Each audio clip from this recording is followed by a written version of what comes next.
Mbote bandeko nyoso batele spectateur à Genor TV na pesibino bambote belé na tombeli bino muka kosoa nzambe ya batata na biso akwa kopambola bandeko nyoso bazolanda biso na ngonga eye ministre ya justice Constant Mutamba asali communiqué moko comme d'habitude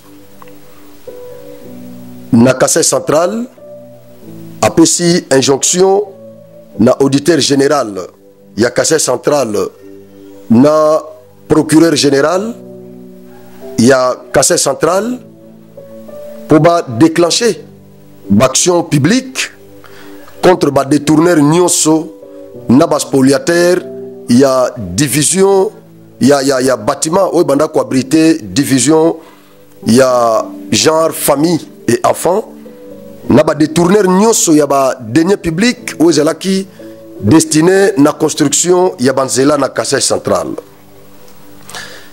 na kati na bango na communiqué batangi Beseko ya ndeko na biso Mabi Mulumba ou azalaki maître d'ouvrage délégué na Kassai central et côté mususu pe batangi Mama Chibangu Astrid pour la spoliation il y a immeuble wane banda ko abrité division provinciale il y a genre famille et enfants.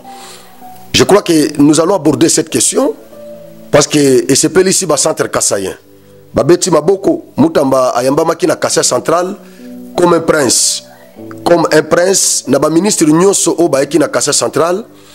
Le seul ministre où a sali succès na Kassai central il s'appelle Constant Mutamba. Il a eu le soutien de tous les centres kassaïens.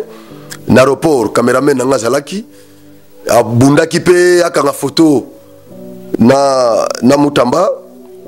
Donc, batu nyonso na aéroport, Mutamba zaki star na aéroport ya Kassai central.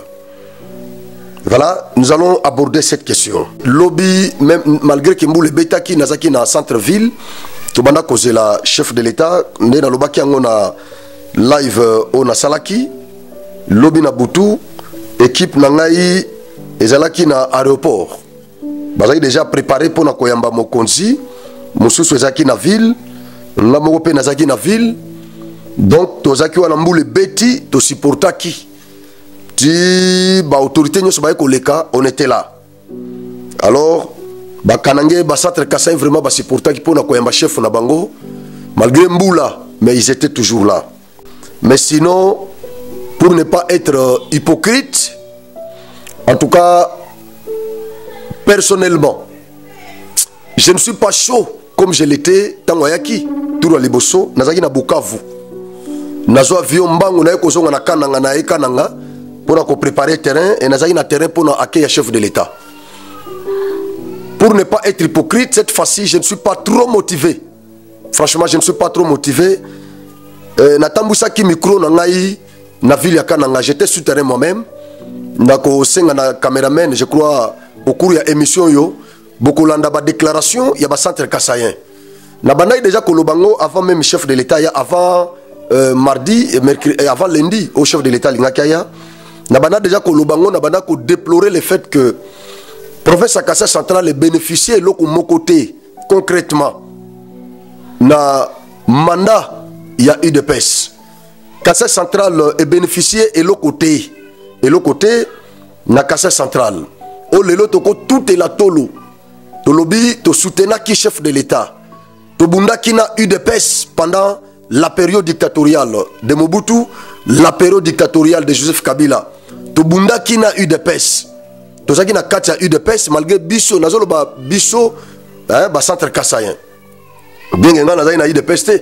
Mais sinon, lutte ya papa Etienne Tshisekedi, biso nyonso tomi retrouvaki na kati ya lutte wana. Ma province oya Kassai emi retrouvaki na opposition contre Mobutu, contre Mosé Laurent Désiré Kabila, contre Joseph Kabila.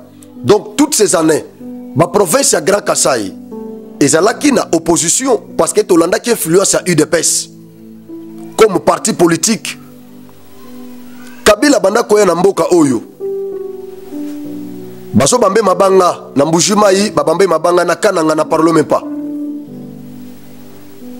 Kabila bazaki voté te na ba élection nyonso esalema na mboka oyo. Kabila batikala ko voter massivement na ba province ote parce que ba province wane banda komi retrouver na opposition. Mais le loyo quand même, il y a un fils du terroir où il a commis na pouvoir qui est devenu président de la République. Et donc au départ nous avions estimé que comme l'UDPS est au pouvoir lelo et Oyo Koutoza na présidence, malgré qu'il est le chef, le président de tout le monde, de tous les Congolais, oui, nous le reconnaissons. Mais quand même, Maza ressortissant, il y a espace Grand Kassai. Et pendant son mandat, pendant ses mandats, ndeko wana ya espace à Grand Kassai, baza malmené na ba province nyoso. Baza humilié, bazo traité bango de biloulou na Katanga. Combien de Kassaïens au baza tué, au baza massacré dans la province wana, baza ebélé. Et ça, sous le régime, il y a UDPS. Sous le régime, il y a Félix Antoine Tshisekedi, notre frère. Tango tozolo baboye, tozolo bangonde na pasi na motema, tozolo bango na pasi. Tozolo bango na pasi. Tamusu bandeko musu ba comprendre te. Bandeko musu ba okanisa ke tozo eza acharnement soit tozo linga fatite non. Ce n'est pas ça. Koloba vérité na papa. Biso za jar ya bana oyo hein. Parce que bana baza ba sorte belé. Eza na bana musu baza trop timide. Bana musu baza ba hypocrite. Mais eza na jar ya bana oyo bazalaka clair. A sepelite alobi na parane ke na sepelite. Elingo lo bate ke mwana wana a cessé kozala mwana ya parent wana te. Et donc asa eza nature na ye a sepelite alobi papa je suis pas content de ça. Je n'ai pas aimé ce que tu as posé comme acte. Mais à côté que la papa ne makila na ye eza na makila tata wana eza na kati ya mwana. Et donc façon tozo lo baboye, tozo lo bela, tozo s'adresser na Fachi. Tozo manifester ras-le-bol, toza genre ya bana oyo. Babomba kakanda te, bazaka ba hypocrite te, c'est nous là. Ce que j'ai toujours dit, je ne suis pas victime consentante. Moi je suis victime non consentante. Oui, je l'assume. C'est-à-dire ceux qui fatiguent à Sali Malamu, j'applaudis et je les soutiens. Mais ceux qui quelque chose n'a pas marché quelque part, je la dénonce et n'a manifesté ras-le-bol. Je pense que ma émission d'Engeza Penda Boye, ezotambola bato bazolandango parce que la caméra nyonso monde eza tourné na kananga ba opposant bazolinga siko bayeba qu'est-ce qui se passe au Kassai central, qu'est-ce que Fachi a fait au Kassai central pour ses propres frères. Ba caméra nyonso ya monde eza na Kassai central. Voilà pourquoi nous en profitons pour nous lancer message parce que pour le moment bato nyonso bazolanda biso. Nous en profitons pour nous lancer message parce que soka longwe tamusu bato bakobosana kolanda lisusu ba émission en Kassai central. Nous en profitons pour nous koloba que au Kassai Grand Kassai oui, mais awa nazano na Kassai central tango kolingo kende na Kassai tokolobela Kassai oriental, tango kolingo kende na Chikapa tokolobela Chikapa, tokozala wana tokomi concentrer na Chikapa. Nous nous focalisons au Kassai central. Notre frère jusque là il n'a rien foutu au Kassai central. Voilà pourquoi nous avons applaudi la décision ou le communiqué du ministre d'État et ministre de la Justice nationale et garde des Sceaux, Constant Moutamba. C'est lui qui peut sauver Fachi au Kassai central. Et nous l'encourageons à communiquer Oyo. Ça peut sauver l'image de Fachi qui est pour le moment terni au Kassai central. Parce que malgré la mobilisation ezalaki, mais mobilisation Oyo, eza ndenge mon côté na ndenge tout ça la mobilisation pour la Fachi na Kassai central, eza ndenge mon côté. Parce que quand on a comparé ba foule nyonso yo le fils de l'homme asala na Kassai central na lobby ndenge ezalaki, vraiment eza pena ndenge mon côté. Ouais, il faut qu'on se dise la vérité, eza ndenge mon côté. Et donc ba centre kassaïen ils ont manifesté les ras-le-bol, les mécontentements. Et pas Mokonzi. Fachi doit comprendre ce langage. C'est un langage interpellateur. Fachi doit comprendre ce langage. Il doit s'impliquer. Moi, je pense que notre ministre de justice Constant Moutamba. Il a la mission de sauver l'image de notre président na Kasai central. Moi qui vous parle, je suis le défenseur des actions du chef de l'État. Je le soutiens en tout. Partout dans Babitumba Est, partout, tout ça. Bisous en front contre les opposants, au besoin d'attaquer Tshisekedi.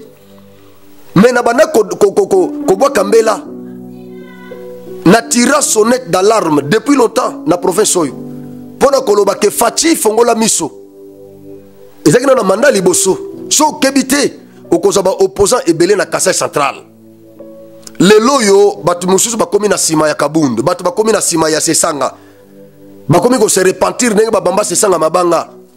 Nenge baboki sa Kabundu, le lo na Kasai central, batu mususu bakomi na tendance wana.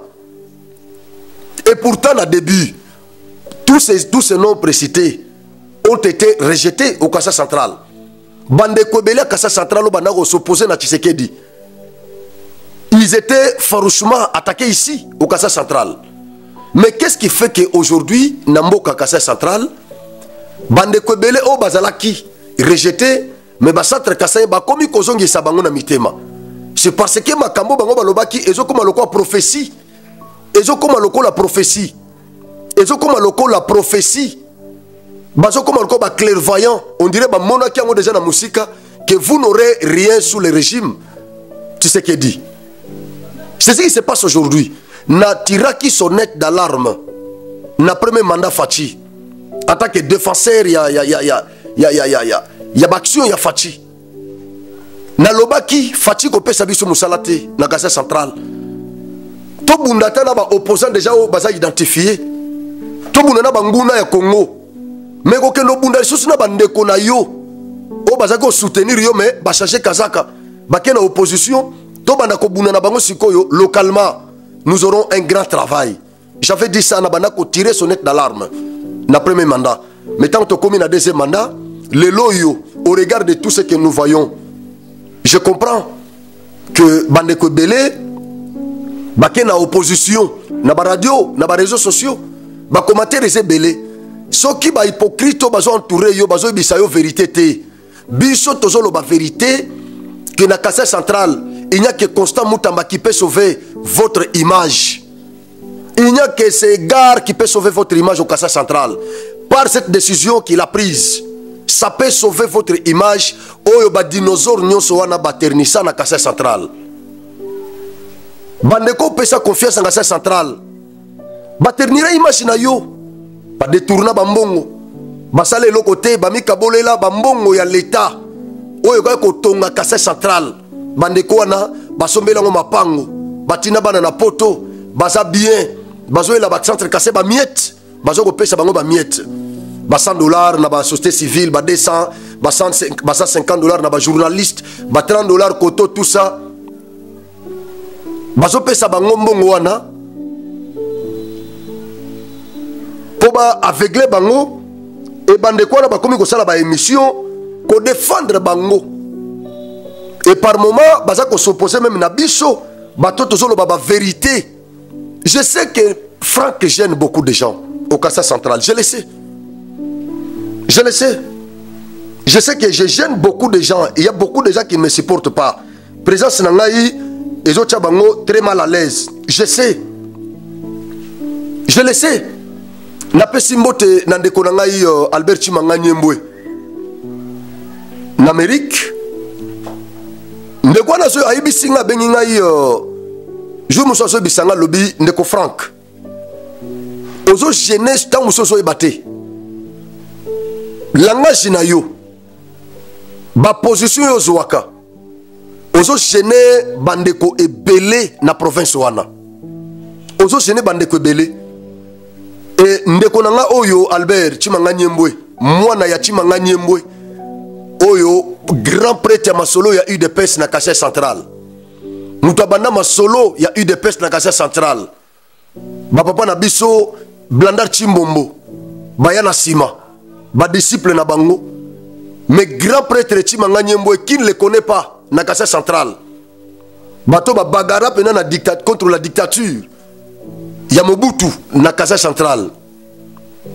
Mais bana na ye baza pe komi plaindre baza oublié nasala ke mission moko na famille ya papa na biso Musafiri na Mbujimai. Cette famille m'a contacté pour ba kolela ba s'adresser na UDPS. Et sikoyo c'est la famille Chimanga Nyembwe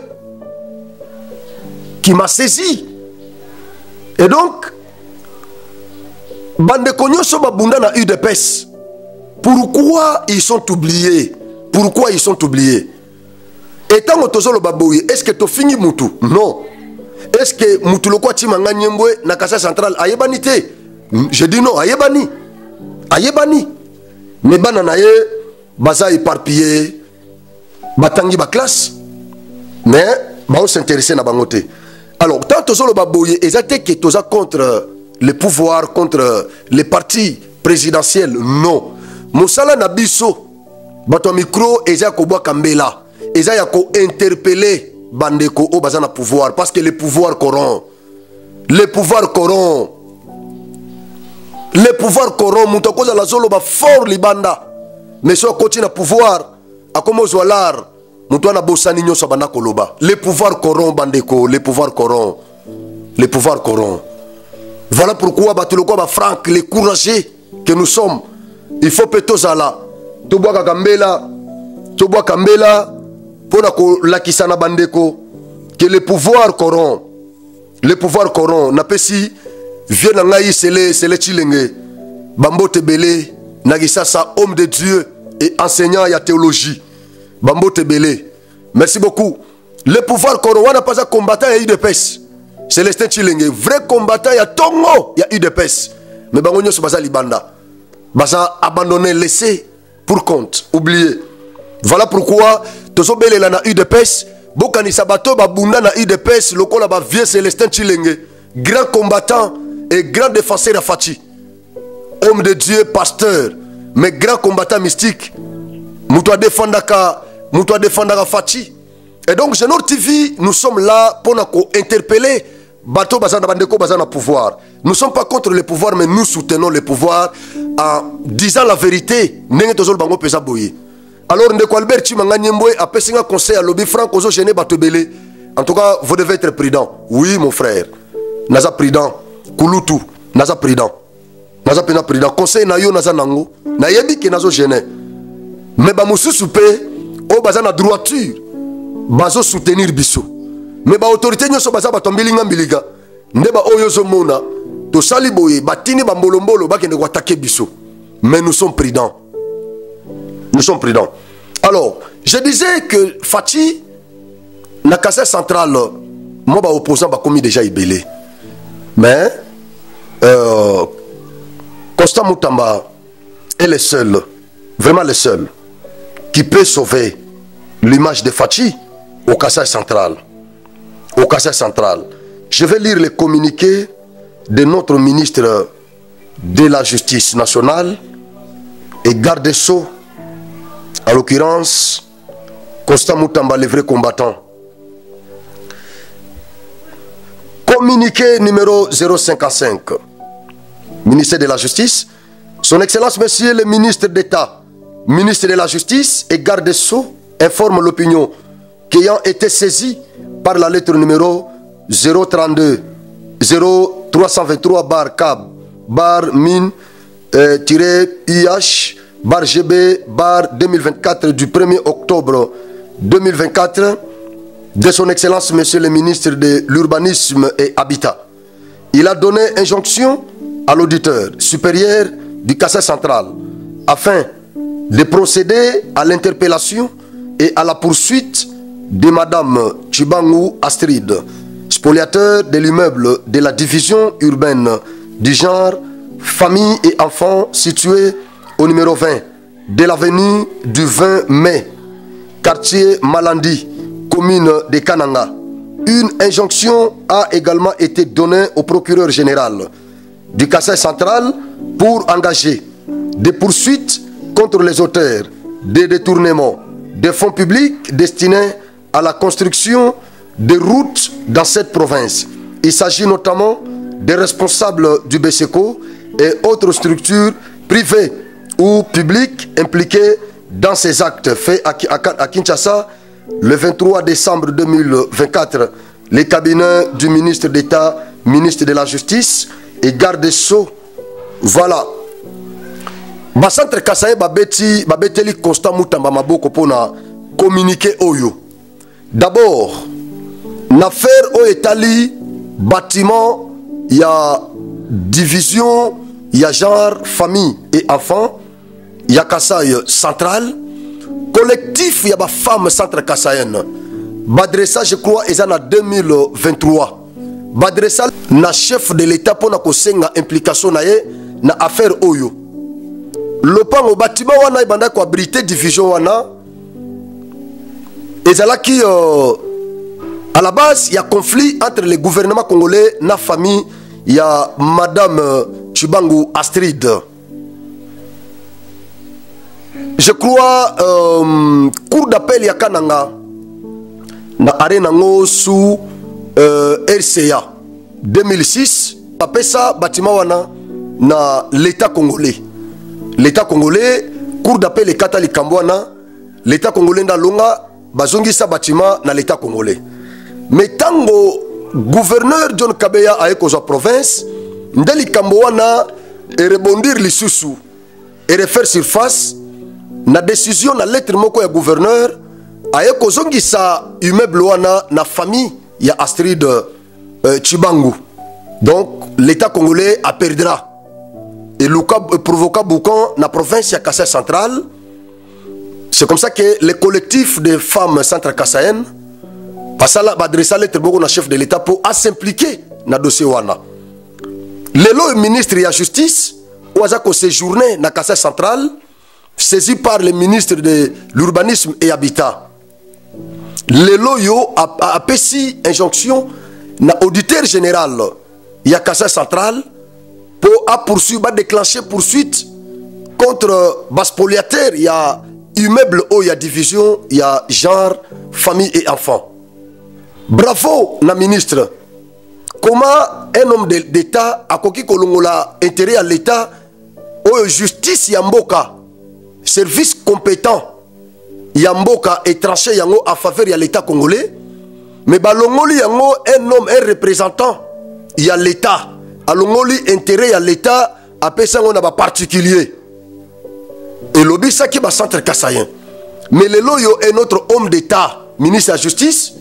Le loyo a se saisir dans les Kambo. Je crois que l'État congolais a kolonga parce que ba maman ba estima que autorité wana abwaka bango na balabala babanda ko telengana parce que ba déloja qui division il y a genre famille et enfant na lopango wana et que ko telengana. Mais le lo je crois que ba kozongi c'est la bango immeuble wana ndenge cour d'appel et c'est trancha qui déjà affaire en faveur de l'État congolais. Bravo, la ministre de la Justice, ministre Constant Mutamba. J'ai toujours soutenu cet homme d'État. Depuis son entrée en fonction, je l'ai toujours soutenu. J'ai trouvé en lui un homme déterminé, un homme strict, un homme qui aime le Congo, décisif. Ouais. Voilà pourquoi j'ai toujours soutenu cet homme d'État. Alors, deuxième affaire, ça c'est ce qui m'a fait du bien. Ça c'est ce qui m'a fait du bien. C'est ce qui a réjoui tous les centres kassaïens. Fatia Zoya, oui. Malgré Nyonso et Salami, on a otiko est allé awa. Na Kassa central et l'Okomogo Zati. Bazoti na courant, Bokolanda ba déclaration à ba centre kassaïen. Na Genor TV Nazolo bati, so na Silisi. Na Tikitan, comme ça, Bokena Bangoti na Souka. Bokolanda, déclaration à ba centre kassaïen. Bazotinde la bango courant, tango chef de l'État baoki kasoya. Bazotinde la bango mai tango chef de l'État zoya. Mais depuis tout ce temps, courant wana ezalaka wapi, mai wana ezalaka wapi. Ngai moko, nazo ke na ville lobby, na moni ba tracteur ya Arab Contractor. Bazako ramble nzela ya tronçon ya kolongo a Chibombi, rompo Chibombi ti na El Michel, na cercle.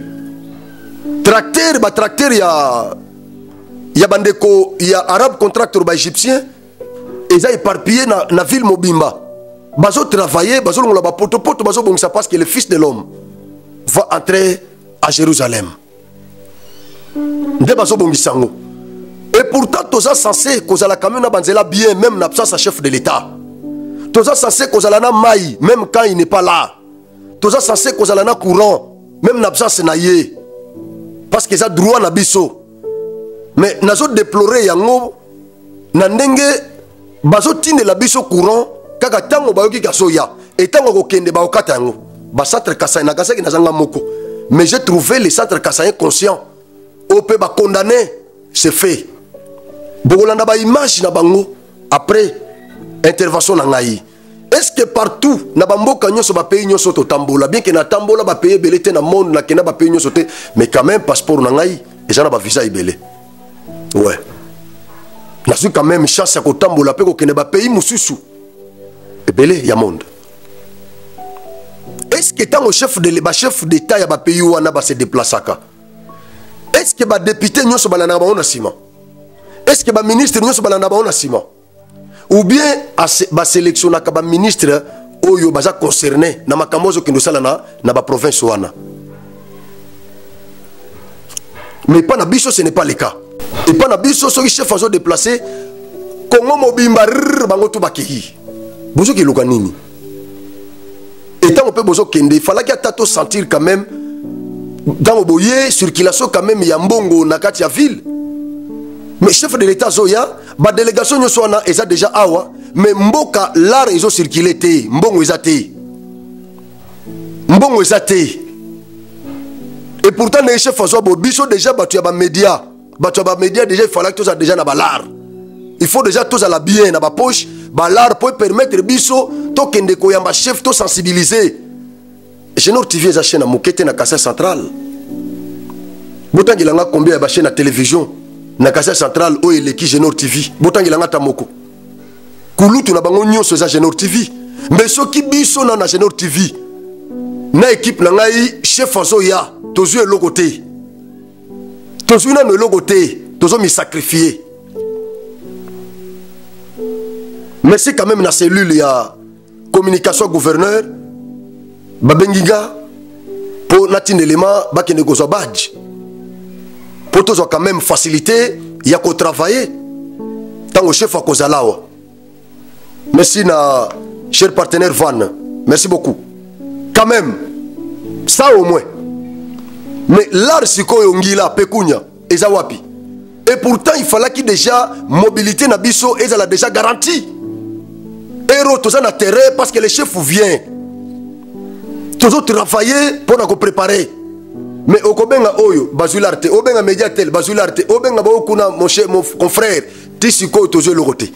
Mbon on a terrain et zo circulé. Et pourtant, mon konzazo ya, ba député Basawa, ba ministre Basawa, ba DG Basawa, ba tondenge, ba autorité nyoso Congo Basawa. Mais mbongo ezate, mbongo na circulation ezate, mbongo ezate. Mbongo ezate.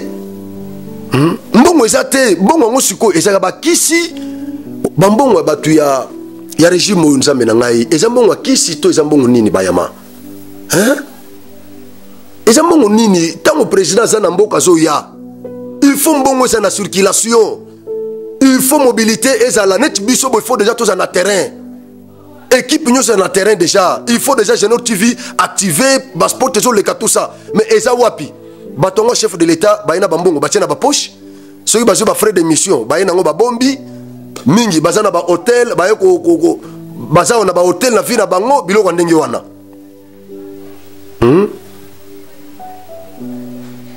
ezo fisqué même na ta kabila wana ta kabila okutu azaki pa na bango te botika ta na betambodi ezalaki moko kabila zo ya bata musunga pe na zaki na kana ngate mais bata ebele banda ko yer moko ngape na ye to kutani bango pe ba ye kandenge wana. Mais tout ça qui est en opposition. Mais vous sentez qu'avant Kabila ayana kananga okutu bazo linga été déjà la raison na circulation. Batune baye déjà la réseau tambola de yomo ba billet ya sika ya banque. Mbongo za na circulation. Mais ba o ya biso besoin na terrain za ko kauka ozo ka téléphone ezo sonner teno franco za wapi yaka comme ça bongisa boye pour nous préparer qui est chef de l'État aux awa pitous rien mboka za okauka côté bazo tambolela ezo banate Et zo banatena bambongo, so bazu bambongo, so bazu te, on ne sait pas. On ne sait pas. Bon rendre fils de l'homme un bon travail. Tant on a solo ba ezate ke yemu to ko banda ko tina mbongo awati. Ezabino bato bo se précipiter pour na ko ya.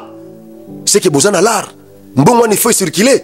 Il faut ba média nyo sur la saisie. Il faut bo foot abiso ba l'art to sensibiliser to préparer terrain. Mais bambongo ngozo ke de wapi. Tala ndenge mboke za malili, tala mboke za malili. Même lobby wana, mboke za ki malili, ata lobby.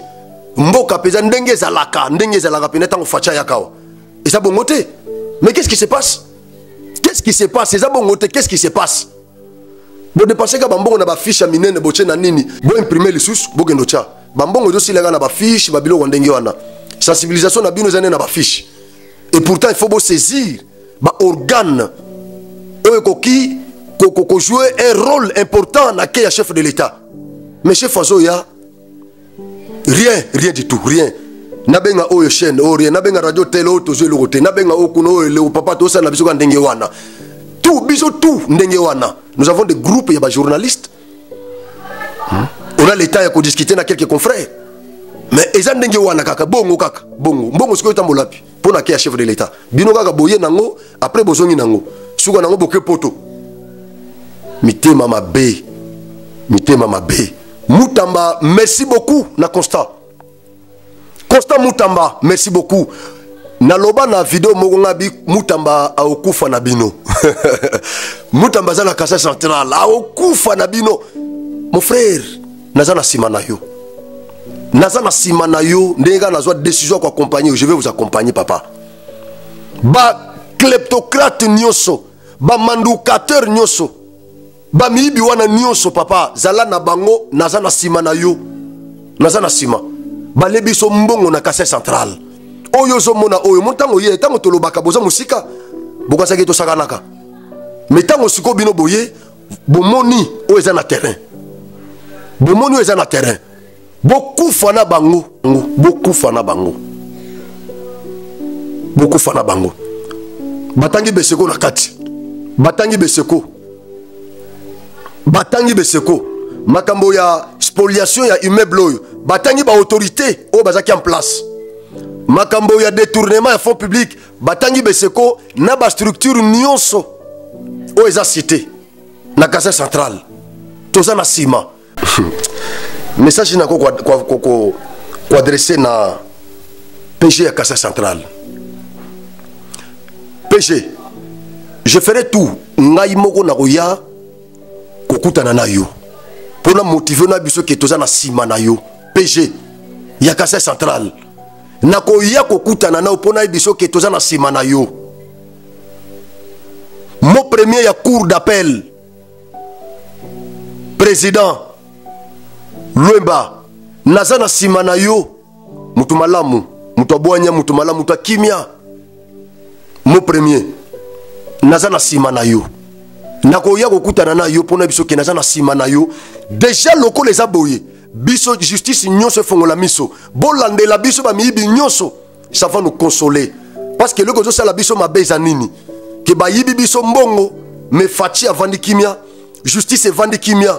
Bato ba yiba ki biso mbongo ba bourreau na biso bazana ba Cadillac bazana ba Amer ba HD H3 bazana ba limousine bazana ba na ba grosse américaine ya danser na mboko bazo tambola nango bazo rouler bato na nde bazana l'art bato na nde baza plus fort balie biso mais baza plus fort biso toza plus faible. Et pourtant justice il faut et son biso et comme ça biso plus fort. Baton ba comme plus faible. C'est ça le rôle de la justice dans un état de droit. Alors, bon s'activer. Bon landela biso batu nyonso baza concerné na détournement na Kasa Central.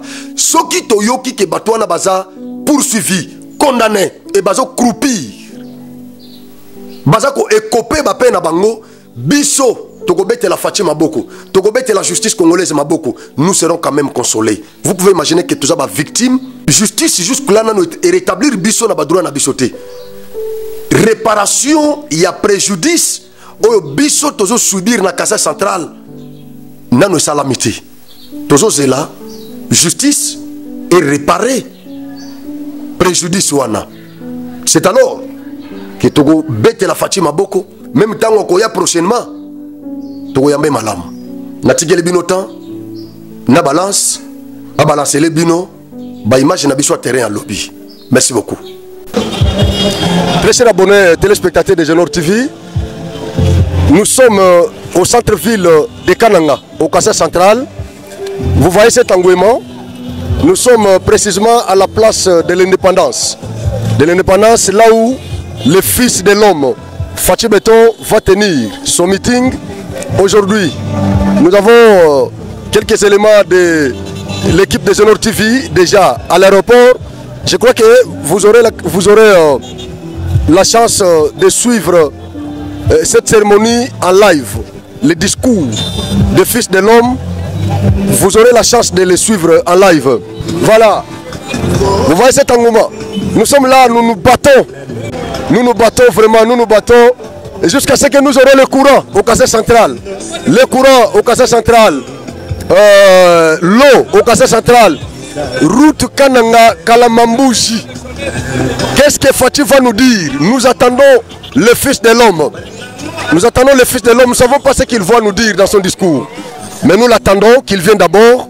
Comme ça, nous allons écouter le discours du fils de l'homme. C'est pas s'il va encore nous promettre cette route-là ou s'il aura un autre discours. Parce que nous avons déjà pas mal de promesses relativement à cette route d'une grande importance pour l'espace Grand Kassai, route de désenclavement de l'espace Grand Kassai. Nous ne savons pas ce que le chef va nous dire. Voilà pourquoi nous allons nous réserver pour faire beaucoup de commentaires quant à cette question-là. Nous n'allons pas faire beaucoup de commentaires. Je crois que sur le plateau de Genor TV, j'ai abordé la question. J'ai abordé la question plusieurs fois. J'ai expliqué l'importance de cette route. Et donc, aujourd'hui, comme le fils de l'homme sera au Kassai central, je ne saurais pas faire beaucoup de commentaires sur la route Kanakalamambouchi, sur les chutes Mbombo. Et donc, je crois que le fils de l'homme, dans son discours, comme vous le savez, il va ramasser toutes ces questions-là. Je crois qu'il ne va pas oublier les changements de la Constitution. C'est tout ça. Les changements de la Constitution. Le fils de l'homme ne va pas oublier les changements de la Constitution. Les changements de la Constitution. Les changements de la Constitution. C'est pas si le fils de l'homme va aborder la question. Papa. Alors, Nalani. Comment on est d'abord? Comment on est Emmanuel Wetongani? Emmanuel Wetongani. Wetongani. Voilà na Kananga. Ou bien yopo yé na délégation. Eh, na vanja na Kananga. On va na Kananga. Babota mi awo na Kananga. Baboto na Kananga. Félix Antoine Tshisekedi azoya lelo. Bo sepeli ou bien bo fâché. To sepeli na yeme. Tozana kanda ebele pona alakaki biso misala wana ezo sala mate alakaki misala nini ata na chiluba papa utambile watu utaje wakana mambushi kile loko majukwenzi wakabona makatum kute marez kabatu majukwenzi utaje sita katen sita mbombo kabatu majukwenzi jusqu'à mai kabatu waje ulalelo waje batu batuma inezem ye muye ya ushime donc bozana courant kaka tango président zao avant il y a courant déjà zali exacté na mai exacté semaine oyo ne bazo préparer be courant zoya semaine na mai zoya bon ça va que yi e katani biso ba jena yaka merci beaucoup papa merci beaucoup yaka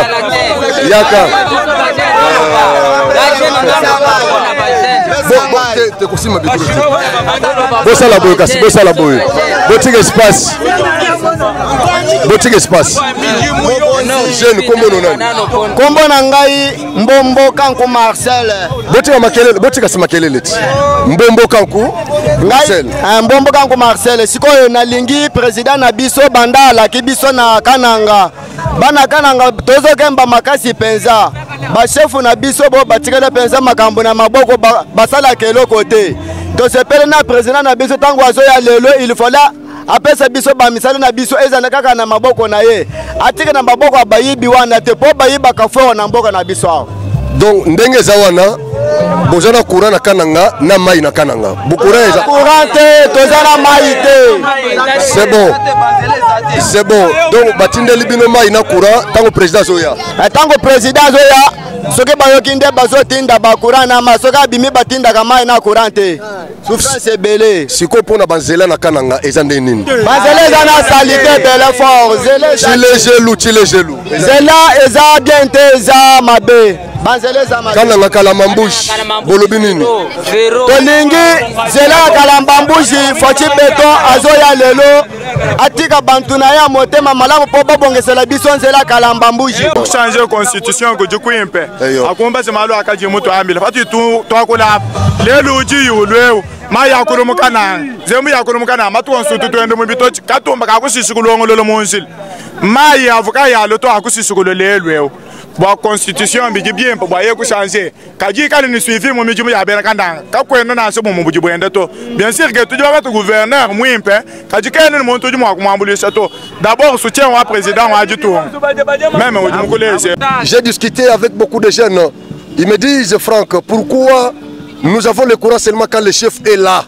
Mais je vois ici ce qui m'offusque moi personnellement, c'est que je vois Kananga est vraiment saturé de bâches, de calicots, il y a des effigies presque partout. Partout il y a des effigies. C'est comme si nous étions pendant la période des campagnes électorales. Et donc tous ces députés, les autorités, tous ces leaders du Kassa central qui ont saturé la ville des bâches, des effigies. Je ne sais pas là où ils se trouvent pendant que les centres kassaïens souffrent, quand il n'y a pas de l'eau ici, quand il n'y a pas de l'électricité. Tous ces députés, tous ces centres kassaïens, je vois des bâches ici, je vois beaucoup de choses. Donc ils ont étalé ces choses juste quand ils ont appris que le chef, le fils de l'homme, voulait venir au Kassa central. C'est alors qu'ils ont étalé ces histoires ici, une ville construite par les Belges. Une ville qui devait normalement être modernisée. Et à l'époque, la capitale de ce pays gigantesque, mastodonte, scandale géologique, était ici, à Kananga. Vous vous souviendrez même lorsque Mouzé était venu avec ces Rwandais-là, Mouzé voulait retourner la capitale de ce pays dans cette ville. C'est une ville bien urbanisée, c'est une ville construite par les Belges. La ville de Kananga ici. Mais ce qui est rocambolesque, c'est que aujourd'hui c'est une ville laissée pour compte, abandonnée dans le gouffre, comme je l'ai toujours dit, dans le gouffre de paupérisation, de malheur, de misère. Tous ces jeunes, ils demandent les stades, le nouveau stade. Il y a des talents ici, il y a des talents ici, mais il n'y a pas de stade. En tout cas, faites quelque chose.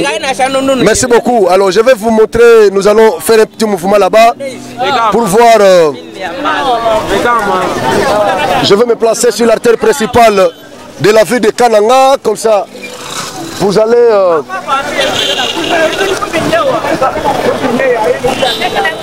voir. Alors, nous allons, j'ai beaucoup parlé. Je vais aussi écouter un centre kassaïen. Oui. Non, mais il ne m'a pas payé, cher ami. Je ne peux pas faire sa publicité, il n'a pas payé. vous pouvez parler, mais voilà. Merci beaucoup, vous êtes bien habillé. Oui. Alors, vous appelez comment? Bon, moi je m'appelle Justin Bassoa. Justin Bassoa, oui. Faites quoi ici? Bon, je suis venu accueillir le chef de l'État. Vous êtes venu accueillir le chef de l'État? Oui. Honorer le chef de l'État? Oui. Le fils de l'homme? Oui. Est-ce qu'il y a vraiment beaucoup de gens ici? Oui, il y a beaucoup de gens. Je vois le parti politique est représenté. Il y a ICO de l'autre côté. Je vois tout le monde. Ils ont affiché des affiches. Et je vois encore les affiches du gouverneur de la province du Kassa central, Joseph Moïse Kamboulounkonko, dont personnellement je suis son défenseur autoproclamé aux écrits. Vous êtes le défenseur du gouverneur Moïse Kamboulou, oui. Konko, son défenseur autoproclamé? Oui. Il vous paye? Non, pas normalement. Il ne vous paye pas. Merci beaucoup. Oui. C'est pas le débat. Alors, je vois la vie de Kananga saturée, des bâches, des effigies, des honorables, tout ça, des députés, des sénateurs, des ministres, tout ça. Et donc tous ces gens sont du Kassa Central. Oui, ils sont tous du Kassa Central. Vous-même, vous avez vu l'ampleur. Mais avec tout ça, tout ce que je vois ici, beaucoup de calicots comme ça, pourquoi la ville de Kananga n'est pas électrifiée? Beaucoup de fichiers dans la ville, beaucoup de calicots, banderoles, trop de trucs, des photos partout dans la ville de Kananga. Mais pourquoi la ville n'est pas électrifiée? Bon, vous avez des autorités comme ça, des députés comme honorable Topin Kabongo, pour lui je vais citer Topin Kabongo. Oui. Mais pourquoi la ville n'est pas électrifiée? Bon, c'est que moi j'ai constaté personnellement que nos autorités n'ont pas de la volonté d'aider la province du Kassa Central. Ils n'ont pas la volonté d'aider la province du Kassa Central? Oui, effectivement. Il n'y a pas de l'eau? Il n'y a pas de l'eau ici. Il n'y a pas de courant? Oui, du courant parce que le chef de l'État arrive aujourd'hui, vous allez voir aujourd'hui éclairé. Mais souvent on n'a pas d'éclairage ici. Donc on l'a fait seulement parce que chef... Oui, comme le chef de l'État arrive aujourd'hui, il faut envoyer de l'eau. Aujourd'hui, il faut envoyer du courant. Mais toi tu m'as dit que tu es défenseur autoproclamé du gouvernement. Oui, le gouvernement national. Parce que SNEL, dont dépend de la province du Kassa Central, il dépend directement au niveau national. Mais ça doit se faire... Le directeur n'est pas engagé ici par le gouverneur de la province. Mais le gouverneur doit faire le lobbying, n'est-ce pas? Mais oui, il l'a fait. Il est clair, même quand vous regardez bien les effigies, il a dit que la population centre-kassaïenne plaire aussi. Chité Mbombo. Ça, vous avez constaté avec moi. Le gouverneur Moïse Kamboulou n'est pas hypocrite. Oui, il n'est pas hypocrite. C'est un homme vraiment un homme droit. Oui. Avant l'arrivée du Fils de l'homme, les centres cassés sont là. Ils sont venus accueillir le Fils de l'homme. C'est quoi le problème? Merci beaucoup. Nous sommes étudiants de l'Université pédagogique de Kananga. Je suis M. Félicien Ngalamouloumé, porte-parole des étudiants de l'Université pédagogique de Kananga, UPCAN. Porte-parole des étudiants de l'UPCAN. De l'UPCAN. À l'UPCAN. Oui, ici à Kananga. À Kananga, voilà. Alors, qu'est-ce que vous réclamez? Vous demandez quoi? Et pourtant, vous avez un bon bâtiment là-bas, je vois. Merci, nous avons un bâtiment à Kelekele, mais nous avons aussi d'autres bâtiments qui viennent d'être réhabilités à l'Athénée Royal. Mais notre souci pour le moment est que le chef de l'État puisse, ou encore le gouvernement central, construisent pour nous des homes, parce que notre home a été transformé en laboratoire. Et maintenant, les étudiants qui viennent de l'un, comme notre institution, qui est la plus grande du Grand Kasaï, nous réunissons ou encore nous recevons les étudiants qui viennent de plusieurs parts. Donc, comme ils sont très nombreux, nous voudrions que notre home ou un autre home soit construit et avec la capacité de plus ou moins 350 étudiants, comme celui que nous avions auparavant. Donc jusque-là, il n'y a pas un projet de construction de home? Pour le moment, il n'y a que des résultats. Notre home a été transformé en laboratoire. En laboratoire. Voilà. Mais il n'y a pas un projet comme ça, où il y a déjà un projet en gestation? Il n'y en a pas. C'est pourquoi nous voudrions qu'à l'occasion de l'arrivée des chefs de l'État ici en province, que nous nous rappelions cela. Et qu'il y ait un projet pour pouvoir nous aider à avoir un autre home ou plus d'un home par exemple. On fixe les montants en francs congolais. Et puis, il y a encore une autre demande? Non, en dehors de ça... Vous avez les droits qui se réclament pas se perdent. Non, c'est le moment de parler. Oui, merci beaucoup. C'est le moment de parler. En dehors de ça, nous voulons aussi rappeler au chef de l'État sa promesse relative au bus Trans Academia. Oui, il nous a promis autant de bus et ailleurs c'est déjà réalisé. Mais ici, au Kassa Central, aucun bus n'a été mis à notre disponibilité. Vous avez le Wi-Fi? Le Wi-Fi, c'est pour certaines institutions, mais ce n'est pas généralisé. Et les frais académiques? Nous pourrions aussi... Parce que tu voulais éviter cette question-là, alors moi je te ramène. Je ne peux pas éviter cette question, elle m'intéresse tellement. Voilà pourquoi nous pourrions aussi, parce que lors de la campagne de 2018, le chef de l'État nous avait dit, nous avait bien sûr dit que lorsqu'on devrait voter pour lui, il ferait tout pour que les étudiants paient seulement 100 $. 100 $? Oui, pour toute l'année académique. Pour toute l'année académique. Mais ce n'est pas ce que nous voyons aujourd'hui. Y compris les frais connexes. Les tout 100 $ seulement. Mais ce n'est pas le cas aujourd'hui. On est en train de payer plus que 100 $. Plus que ce qui nous a été proposé lors de la campagne électorale. Vous avez dit le nom? C'est qui? Je m'appelle Félicien Ngalamouloumé Baloufou, président des étudiants de l'UPCAN. De l'UPCAN. Génor TV vous dit sincèrement merci. Merci beaucoup. Merci. Au Kassa Central, vous voyez l'engouement, il sera bien accueilli. Il sera bien accueilli au Kassa Central. L'ambiance à gogo, voilà, c'est le gouverneur Moïse Kamboulou, le gouverneur du Kassa Central, celui-là, sur la bâche avec le chef de l'État. Et donc, Kananga est en ébullition. Kananga est en ébullition pendant que nous parlons ici. La ville est en ébullition. Vous allez suivre cette ambiance en direct sur Génor TV. Aujourd'hui, le Fils de l'homme, le Fils de l'homme, le Fils de l'homme Kananga en ébullition.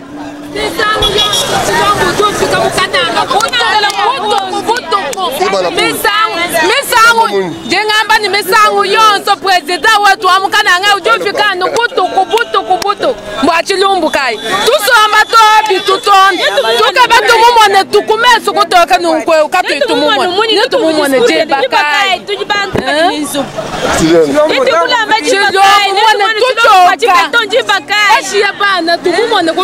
Fati bande wakana nga balobi oyaga na butu moye bamono bien na moi ezate prochainement yaga na moi. Bien, vraiment, nous sommes très joyeux. C'est un grand plaisir. Je suis avec les doyens de l'université Simon Kimbangu Lieska à Kananga. Maître Zakari. Maître Zakari, en même temps ici, dans ce cadre, il est vice-président provincial en charge des affaires politiques et juridiques de l'Union pour les valeurs tshisekidistes, UVT en sigle. Voilà. C'est un parti politique? C'est un parti politique de l'Union sacrée. Je crois que les membres sont déjà sur terrain, les déployés. Tout à fait, vraiment. À l'aéroport déjà. Vraiment, en tout cas, pour un accueil chaleureux. Les drapeaux, j'ai vu les drapeaux de votre parti en train de flotter. Oui, en face, c'est l'autorité morale. Je sais qu'elle est là. Vous pouvez, caméraman, prenez l'image de l'autorité morale. Voilà. Premier vice-président c'est le premier vice. Ah, premier vice-président du Sénat. Du Sénat, oui. Ah, okay. José Kalala. Ok. Voilà. En tout cas, je ne vous dis simplement merci, cher doyen. Un grand plaisir. Merci beaucoup. Merci beaucoup. Nous continuons à servir les Congolais. Très bien.